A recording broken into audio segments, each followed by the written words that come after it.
Hi everyone, welcome to study IAS. मेरा नाम है अदिति और मैं आप लोगों के लिए, जैसे कि आप लोगों को पता है, लास्ट क्लास में मैंने आप लोगों से बोला था कि मैं आप लोगों के साथ यहाँ पर पूरी की पूरी हिस्ट्री कवर कराऊंगी और हम लोग यहाँ पर स्टार्ट करेंगे एंशिएंट इंडियन हिस्ट्री से। तो लास्ट क्लास में मैंने ये भी मेंशन किया था कि आपकी जो हिस्ट्री है वो डिवाइडेड है 3 भागों में। ये 3 भाग कौन कौन से हैं? देखिए, सबसे पहला है आपका एंशिएंट, फिर आ जाता है आपका मेडिवल यानी कि मध्यकालीन भारत, ठीक है, और फिर आता है आपका मॉडर्न इंडियन हिस्ट्री, जो कि तीनों के तीनों आपके बहुत इंपॉर्टेंट हैं यूपीएससी के पेपर के लिए, ठीक है। तो हिस्ट्री का जो अगर हम बात करें, हिस्ट्री को हम जैसे डिवाइड करते हैं तो वो इन 3 पीरियड्स में डिवाइड कर दिया जाता है, जिससे हम आसानी से आपकी हिस्ट्री को समझ पाएँ, ठीक है, उसको उसी हिसाब से पढ़ पाएँ, क्योंकि एकदम से सारी चीज़ें अगर आप ऐसे पढ़ोगे तो समझ में नहीं आएगी, ठीक है जी। चलिए, तो आज हम लोग इस क्लास से स्टार्ट करते हैं। एंशिएंट इंडियन हिस्ट्री से आज से हम लोग स्टार्ट कर रहे हैं, ठीक है। उसके बाद मैं आपको मेडिवल पढ़ाऊंगी, मेडिवल के बाद मैं आप लोगों को मॉडर्न इंडियन हिस्ट्री पढ़ाऊंगी। कहीं पर भी किसी भी जगह आपके कोई भी डाउट आते हैं तो आप लोग यहाँ पर कमेंट सेक्शन में मुझे बताओगे कि आपके क्या डाउट्स हैं, और अगर आपको क्लासेस अच्छी लगती है तो भी आप मुझे बताओगे, या फिर आपको कुछ और चीज़ इसमें पढ़नी है वो भी आप मुझे यहाँ पे बताएंगे, ठीक है। चलिए, तो क्लास को करते हैं स्टार्ट। अब सबसे पहले मैं आप लोगों को बता दूँ कि देखिए, जो हिस्ट्री है आपकी, हिस्ट्री जो है वो आपकी देखा जाए तो उसकी जो हम जैसे जानते हैं अपने इतिहास के बारे में, तो उसकी डायरेक्ट और इनडायरेक्ट सोर्सेज होती हैं। देखिए, डायरेक्ट सोर्सेज यहाँ पर वो हो गई जैसे कि आपकी लिखित रूपी जो चीज़ें हमें यहाँ पर देखने को मिल जाती हैं, है ना। और इनडायरेक्ट सोर्सेज जैसे कि आपकी आर्कियोलॉजिकल सोर्सेज हैं, जो यहाँ पर आपके स्टोन्स मिले हैं, स्टोन टूल्स मिले हैं, कॉइन्स मिले हैं, सील्स मिली हैं। ये सारी चीज़ें क्या है कि जब खुदाई होती है तो इस तरीके की चीज़ें एक्सकावेट करके यहाँ पर मिलती हैं। आर्कियोलॉजिस्ट उन सारी चीज़ों को यहाँ पर समझते हैं, ठीक है, उनका एक तरीके से उनको हर चीज़ को यहाँ पर एनालाइज करते हैं, ये कितने वर्ष पुरानी हो सकती है, ठीक है। उसी हिसाब से ये लोग हमारे सामने बताते कि भैया हिस्ट्री आपकी कितने समय से चलती आ रही है, ठीक है। अब हिस्ट्री भी आपकी अगर देखा जाए तो 3 भाग में डिवाइडेड है। जैसे एक तो हो गई आपकी हिस्ट्री, एक हो गई आपकी प्री हिस्ट्री, और एक हो गई आपकी प्रोटो हिस्ट्री।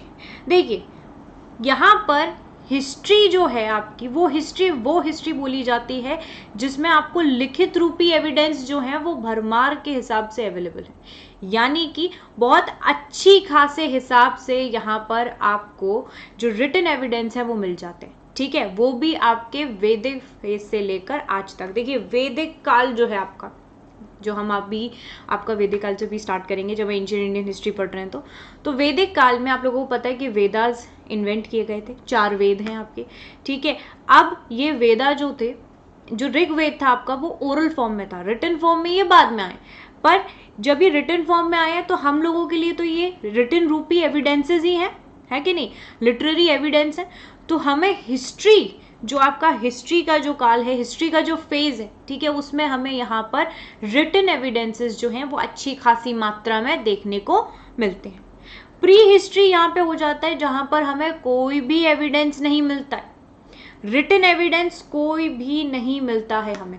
आर्कियोलॉजिकल एविडेंसेस बहुत सारे मिलेंगे आपको, जैसे कि स्टोन एज, ठीक है। स्टोन एज जो है उससे हमें काफ़ी सारे एविडेंसेस यहाँ पर देखने को मिले हैं कि किस प्रकार के ये लोग यहाँ पर पत्थरों का इस्तेमाल करते थे, मोटे, छोटे, पतले, उनकी शेप कैसी है, क्या सारी चीज़ों का ऐसे इस्तेमाल हुआ करता था, ठीक है। तो प्री हिस्ट्री को हम इस प्रकार से डिवाइड करते हैं कि यहाँ पर लोगों को स्क्रिप्ट है, ठीक है, रिटन पार्ट है, वो यहाँ पर पिक्टोग्राफिक फॉर्म में था। पिक्टोग्राफी यानी कि अभी भी देखो, रिटन फॉर्म में चीज़ें हमें मिली तो हैं, पर वो पिक्टोग्राफिक फॉर्म में, मतलब पिक्चर्स जैसी बनी हुई हैं। वो लोग अपनी चीज़ों को एक्सप्रेस तो किया करते थे, एक्सप्रेस करते थे, जैसे कि हमें ड्राइंग्स मिली हैं, पेंटिंग्स मिली हैं, भीमबेटका पेंटिंग्स देखोगे आप तो पेंटिंग्स वगैरह हैं कि वो अपने आप को यहाँ पर एक्सप्रेस कर रहे थे, but we don't have any kind of written evidences. और अभी भी जो हमें चीज़ें यहाँ पर उनकी मिली भी हैं, जो लिखित रूपी चीज़ें मिली भी हैं, वो पिक्टोग्राफिक फॉर्म में है, तो वो डेसिफर नहीं कर पाएंगे किस चीज़ को क्या दर्शाने की कोशिश कर रहे हैं।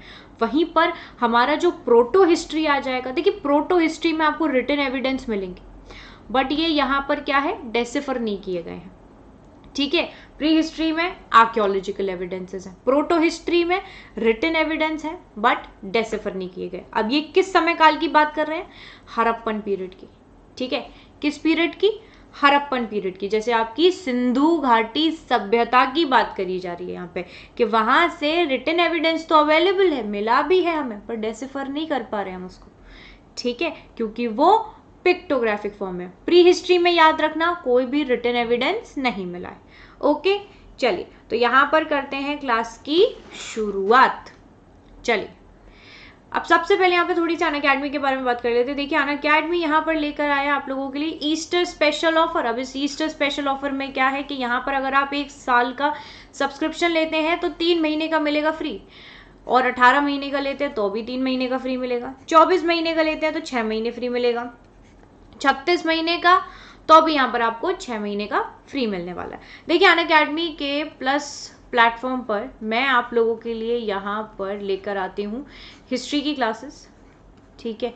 सबसे पहले मैं आपको वहाँ पर हिस्ट्री पढ़ाती हूँ, सेकेंड NCERTs, और अभी मेरा यहाँ पर योजना कुरुक्षेत्र का भी कोर्स जो है वो चल रहा है। अगर आप चाहो तो यहाँ पर मुझे अनअकैडमी प्लस के प्लेटफॉर्म पर फॉलो कर सकते हो, ठीक है। मैं आप लोगों के लिए स्पेशल क्लासेस भी लेकर आती हूँ, ठीक है, जिसमें हम लोग यहाँ पर हिस्ट्री को कवर करते हैं।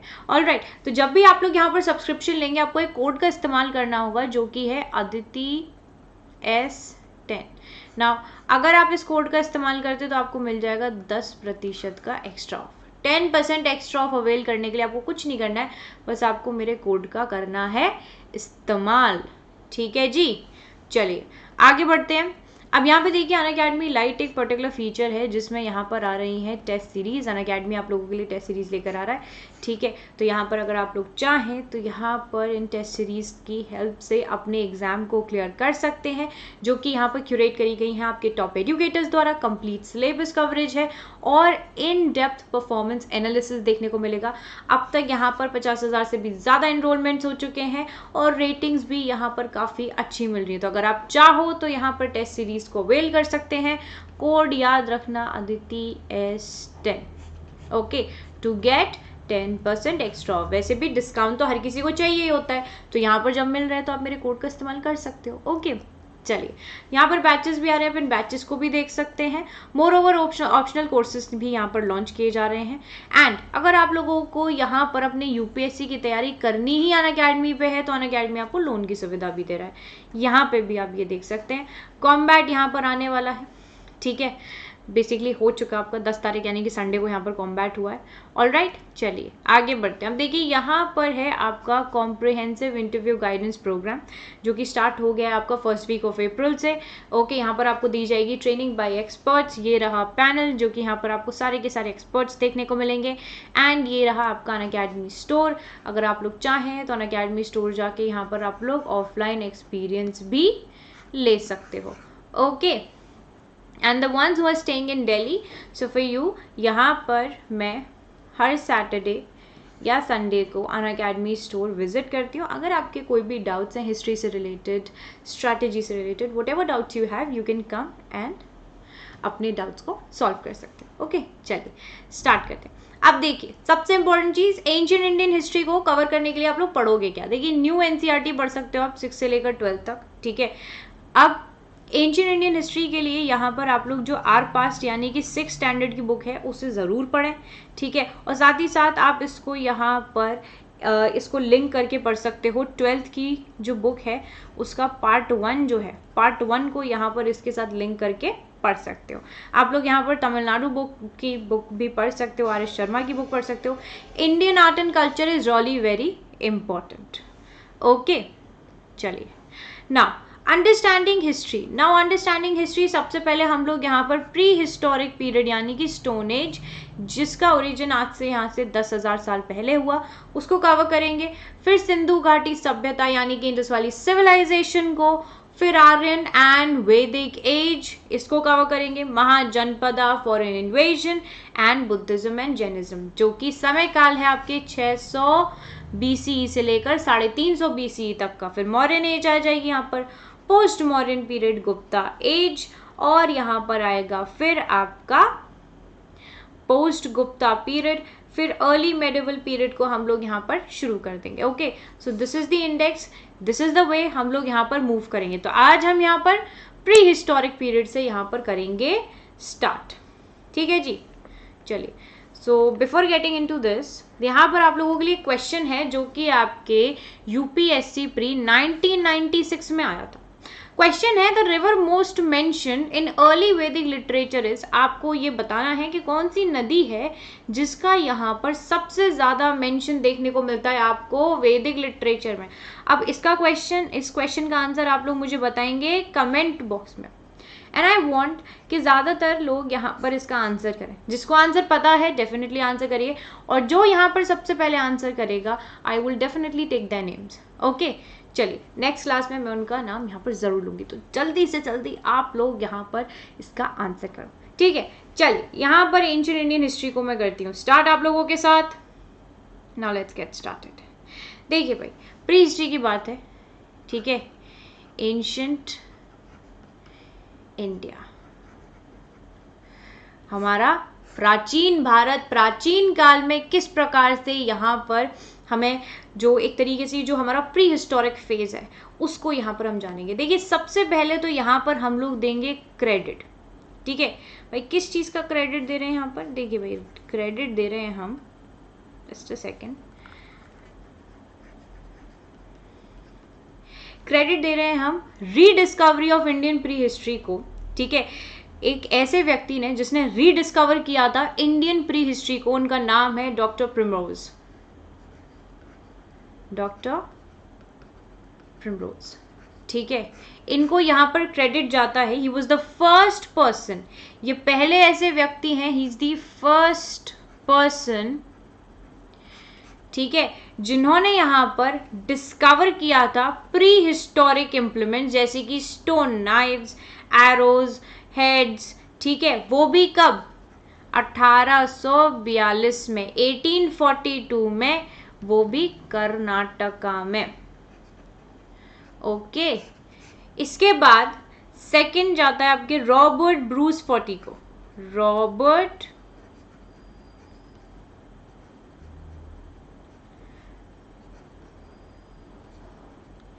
ठीक है, अब देखिए इनके द्वारा यहाँ पर क्या किया गया था. देखिए इनके द्वारा यहाँ पर अगर देखा जाए, ये एक ब्रिटिश जियोलॉजिस्ट है. ठीक है, he's a ब्रिटिश जियोलॉजिस्ट. ठीक है, really sorry, just a second, he's a British geologist. ठीक है, अब इनके द्वारा यहाँ पर क्या किया गया है. देखिए ये जो व्यक्ति हैं, ये जियोलॉजिस्ट भी हैं, ये आर्कियोलॉजिस्ट भी हैं, जिन्होंने यहाँ पर डिस्कवर किए थे large number of pre historic site in south India.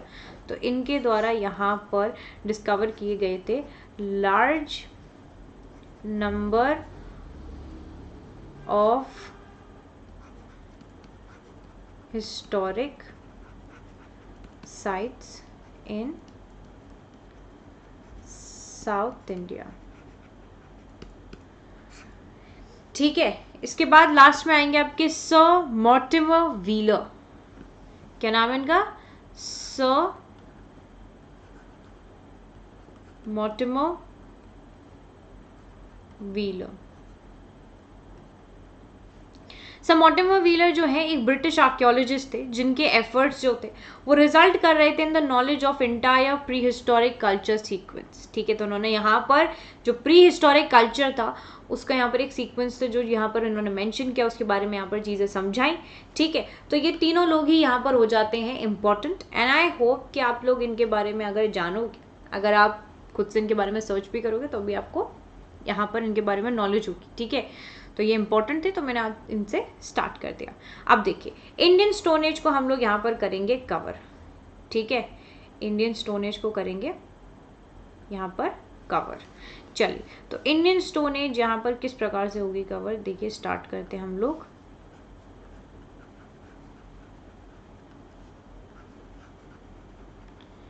Indian stone age. चलिए, तो यहाँ पर सबसे पहले हम लोग बात करते हैं ओल्ड स्टोन एज की. ओल्ड स्टोन एज जिसे हम लोग यहाँ पर पैलियोलिथिक पीरियड भी बोल सकते हैं. ठीक है, क्या बोल सकते हैं हम इसे? पैलियोलिथिक एज और पैलियोलिथिक पीरियड।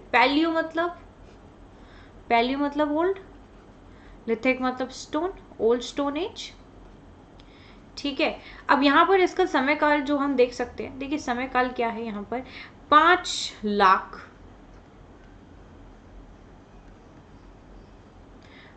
लाख से लेकर 10,000 BCE। ओके, इसके बाद आता है आपका लेट स्टोन एज।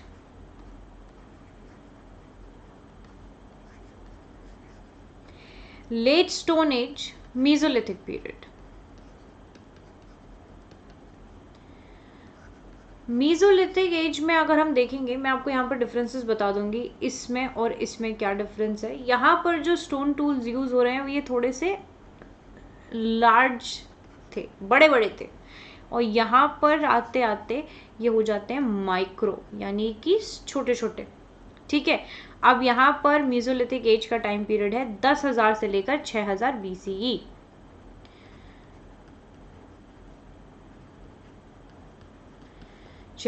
BC। फिर यहाँ पर new stone age.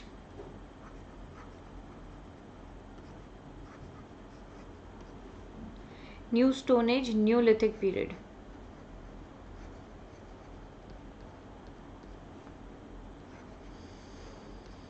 Neolithic age जो है वो 6,000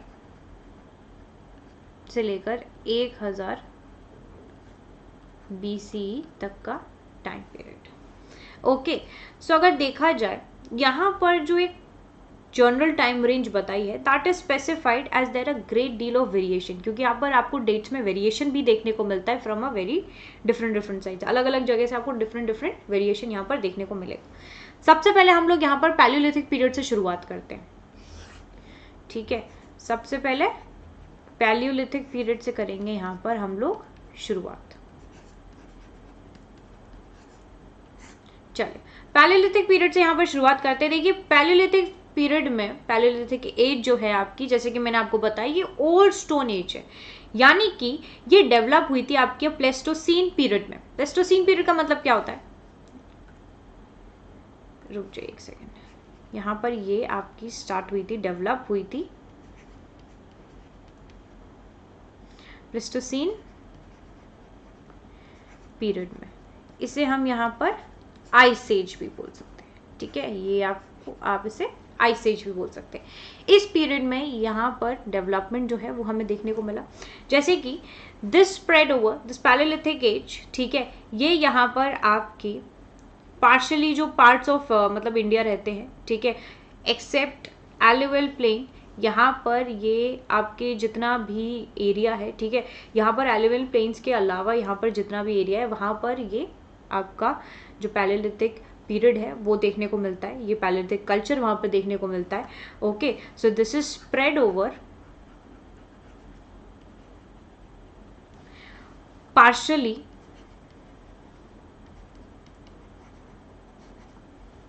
all parts of India,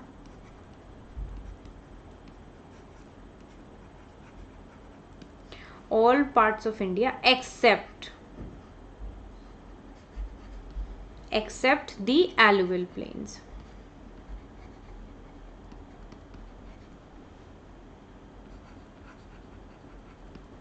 Except the alluvial plains of Indus and Ganga.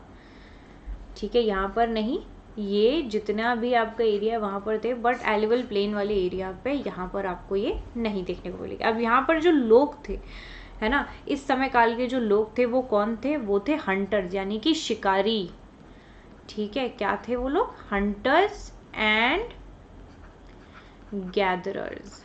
ठीक है, खाने पीने की चीज़ों को यहाँ पर गैदर भी करते थे, मतलब इकट्ठा करते थे। क्या करते थे, इकट्ठा करते थे। ओके, चलिए, तो पीपल हु लिव्ड हियर वो यहाँ पर क्या करते थे, they were food gathering people, और वो यहाँ पर शिकार करते थे। जो यहाँ पर आपके जंगली फल होते हैं, ये सारी चीज़ें होती हैं, सब्जियां होती हैं, उनको यहाँ पर गैदर करने के बाद उनको यहाँ पर खाया करते थे। ओके, आई होप इतनी सारी चीज़ें सबको क्लियर हो गई होंगी, है ना। आगे देखते हैं इसी पीरियड के बारे में। देखिए इस टाइम के पीरियड, इस टाइम पे जो लोग थे, the man used to use those tools जो कि अनपॉलिश्ड हुआ करते थे। देखो इस टाइम पर नॉलेज भी कम थी, डेवलपमेंट भी कम था, तो इस वजह से जो यहाँ पर आदमी लोग थे वो यहाँ पर क्या इस्तेमाल करते थे, अनपॉलिश्ड टूल्स। मतलब जो टूल्स यहाँ पर इस्तेमाल कर रहे हैं ये, वो कैसे हैं, अनपॉलिश्ड है, ठीक है, पॉलिश्ड नहीं है, अनड्रेस्ड रहते थे। अब अनड्रेस्ड रफ स्टोन्स देखने को मिलेंगे आपको। They lived in the caves, ठीक है, ये लोग यहाँ पर केव्स में रहा करते थे, ठीक है। और यहाँ पर अगर देखा जाए तो ये लोग यहाँ पर आपकी जो रॉक शेल्टर्स हैं उनमें रहा करते थे। और दूसरी चीज़, इन लोगों को कोई भी नॉलेज नहीं थी एग्रीकल्चर की। There was no knowledge of agriculture, ठीक है, कोई नॉलेज नहीं थी एग्रीकल्चर की। दूसरा पॉइंट यहाँ पर अगर आप देखोगे तो हाउस बिल्डिंग कैसे होता है वो भी नहीं पता था, ठीक है, इस वजह से लोग केव्स वगैरह में रहते थे, गुफाओं में रहते थे, ठीक है। उसके बाद पोट्री है, मेटल है, वो यहाँ पर इनकी भी इनको कोई खासा जानकारी नहीं थी, ठीक है, पोट्री एंड मेटल, ठीक है, इन सारी चीज़ों की भी कोई जानकारी नहीं थी। But they discovered fire later, ठीक है, फायर जो थी वो यहाँ पर इनके द्वारा बाद में ही डिस्कवर करी गई। जो यहाँ पर देखा जाए तो जो टूल्स, जो स्टोन टूल्स यहाँ पर इस्तेमाल होते थे वो कौन कौन से थे। देखिए सबसे पहले तो यहाँ पर इस्तेमाल होता था हैंड एक्स, सबसे पहले हैंड एक्स। दूसरा हैंड एक्स के बाद यहाँ पर क्लीवर्स, चॉपर्स,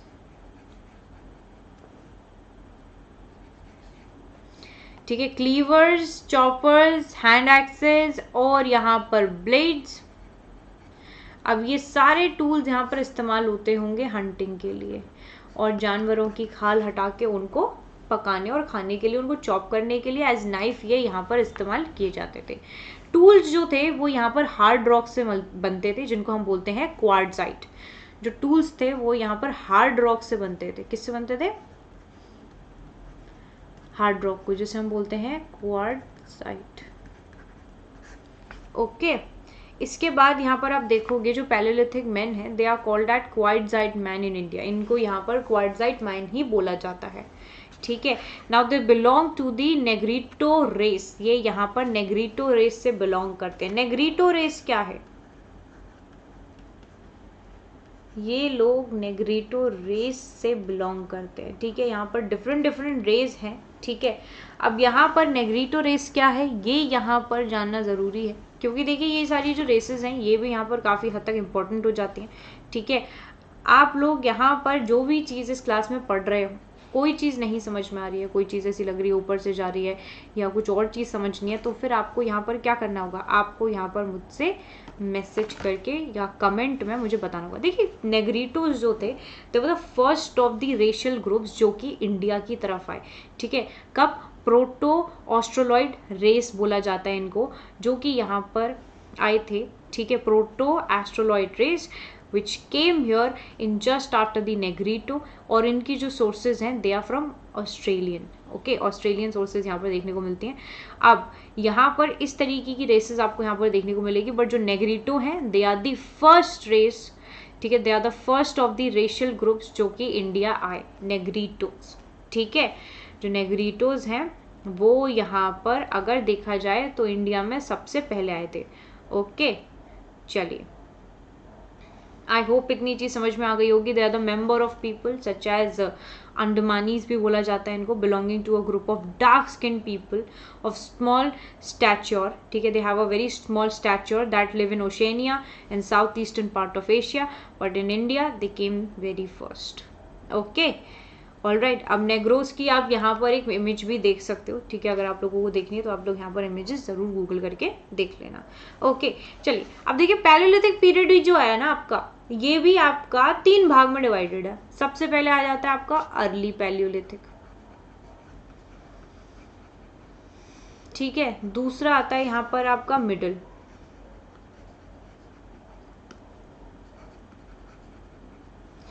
तीसरा आता है यहाँ पर आपका लेट और अपर पैलियोलिथिक।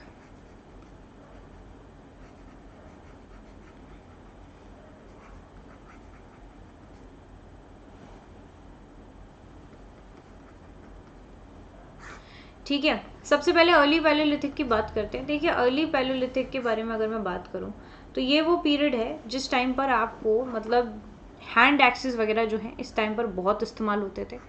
इस टाइम पर हैंड एक्सेस का इस्तेमाल बहुत किया जाता था। ठीक है, चॉपर्स का, क्लीवर्स का,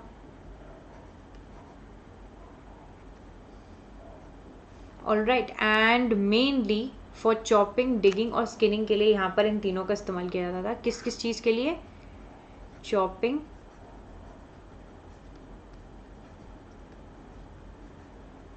digging and skinning.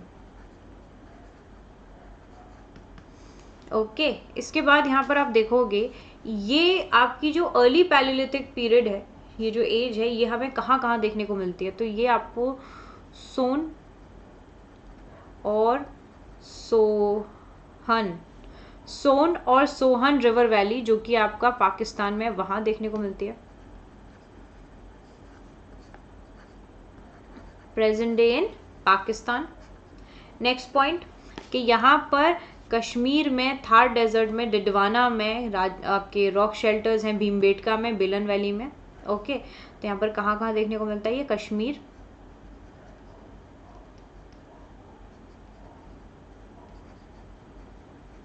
Thar desert, ठीक है। उसके बाद यहाँ पर रॉक शेल्टर्स आपको देखने को मिलेंगे एमपी के,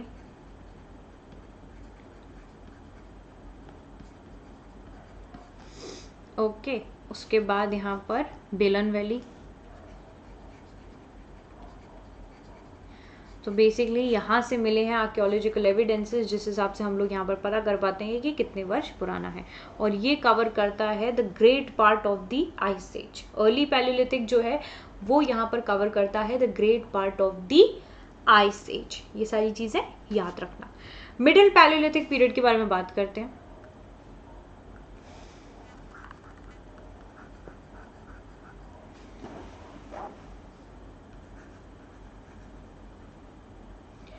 मिडिल पैलियोलिथिक के बारे में बात करेंगे तो इस टाइम पर जो स्टोन टूल्स का इस्तेमाल हो रहा था, they are made up of flakes. Mainly scrapers होते थे, बोरर्स होते थे, पॉइंट्स होते थे, ब्लेड होते थे। इस तरीके के टूल आपको देखने को मिलते हैं।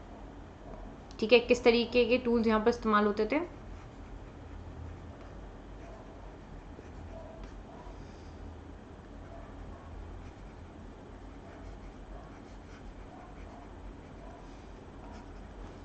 ठीक है, stone tools which are made up of flakes. All right, अब यहाँ पर कौन कौन से स्टोन टूल्स हैं? देखिए यहाँ पर हैं आपके scrapers, okay, points, all right, और ब्लेड। अब यहाँ देखो कौन कौन सी जगह पर हमें ये देखने को मिलती है। तो सोन, नर्मदा एंड तुंगभद्रा रिवर।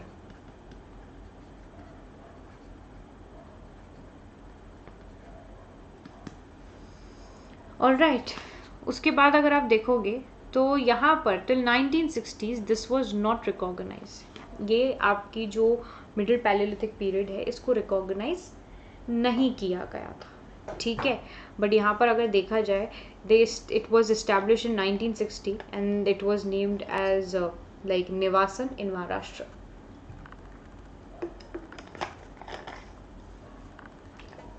चलिए, इसके बाद बात करेंगे हम लेटर पैलियोलिथिक पीरियड के बारे में। चलिए, अब इस पीरियड में हमें ब्लेड्स और बुरिन्स का ही इस्तेमाल देखने को मिलता है। ठीक है, और यहाँ क्या देखने को मिलता है हमें? और ये हमें देखने को मिलती है आपके आंध्र प्रदेश में, कर्नाटका में, महाराष्ट्र में, और यहाँ पर आपका सेंट्रल एमपी, फिर सदर्न यूपी,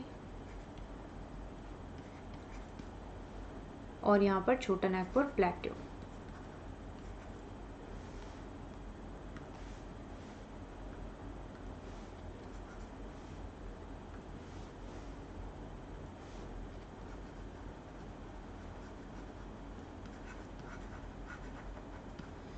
ऑलराइट, तो यहाँ पर होमोसैपियंस जो थे वो सबसे पहले अपीयर हुए थे आपके अपर पैलियोलिथिक और लेटर पैलियोलिथिक पीरियड में। इस टाइम पर होमोसैपियंस सबसे पहले इसी पर्टिकुलर पीरियड में अपीयर हुए, ठीक है। और in the later phase of this particular stage, ठीक है, यहाँ पर कंसाइड किया जाता है with the late phase of ice age when climate became comparatively warm. तो यहाँ पर क्या था कि यहाँ पर जब क्लाइमेट आपका लेस ह्यूमिड हो गया, वार्म होता जा रहा है, ठीक है, तो यहाँ पर बोन टूल्स जो थे वो एक कैरेक्टरिस्टिक फीचर है।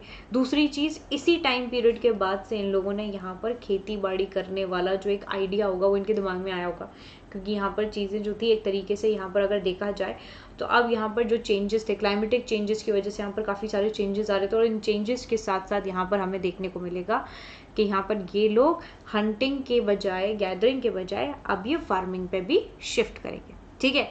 तो आज के लिए हम लोग इतना पढ़ेंगे। कल की क्लास में हम लोग यहाँ पर मीसोलिथिक न्यूलिथिक पीरियड को पढ़ेंगे, ठीक है, एंड सो ऑन। आगे की सारी चीज़ें कवर करेंगे यहाँ पर। अगर आपको, फिर हम लोग चालकोलिथिक पीरियड को पढ़ेंगे। अगर आपको क्लास अच्छी लग रही है तो आप लोग मुझे कमेंट सेक्शन में ज़रूर बताना। जो भी डाउट्स रहते हैं वो अपने डाउट्स पूछो, ठीक है। क्वेश्चन मैंने आपसे पूछा है उसका जवाब ज़रूर देना। और एक और चीज़, यहाँ पर आपको कोई भी परेशानी है, कोई भी चीज़ है, कोई भी चीज़ समझ में नहीं आ रही है और आपको यहाँ पर कुछ और भी पढ़ना है तो आप लोग मुझे बता सकते हो। ओके, चलिए, तो मैं आपसे मिलूँगी अब कल मिलती हूँ, ठीक है। कल आप लोगों के लिए वीडियो आ जाएगी। अगर आप चाहते हो कि मैं लाइव आके पढ़ाऊँ तो वो भी मुझे बता देना, ठीक है। चलिए, तो फिर अब मैं आप लोगों से मिलूंगी कल, टुमारो। तब तक के लिए bye bye guys, take care and have a wonderful day ahead. Bye everyone, take care. कुछ समझ में नहीं आए तो पूछना ज़रूर, okay. Bye all of you.